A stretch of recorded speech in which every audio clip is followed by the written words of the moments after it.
I liked very much, but no one else seemed to. So when we redid the pilot, it wasn't because of the sets. They were going to redo the pilot anyway, and then they said, I think all these curvy walls and things are a little avant-garde, so let's rethink it. So that I redesigned it.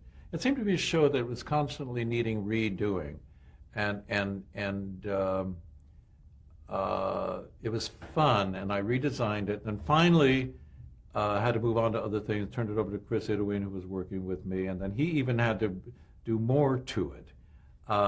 So some sets just have a flow and everything works, and some sets you just don't get. I didn't get the exact right story to tell. I didn't get exactly, I was trying to be, sometimes you can get in the way of your own story. You can be too clever, trying to take it to a level that it doesn't really want to go. And eventually they seemed to solve it all, and it worked. Gosh, it was a big hit for years and had a nice flow and nice movement. But that wouldn't rank as one of my favorite pieces of work because it needed a lot of tinkering. That's part of the job too. Not everyone is perfect, and sometimes it does need tinkering to get it right. Becker, I love Becker.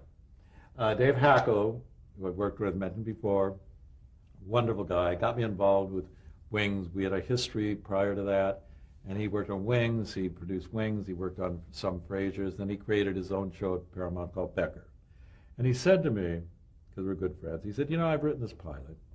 I don't think it's anything you're going to want to do, because it's not a big glamorous show. It's not a big fancy show, or won't present you with enormous challenges, but I'd love you to look at it, read the script.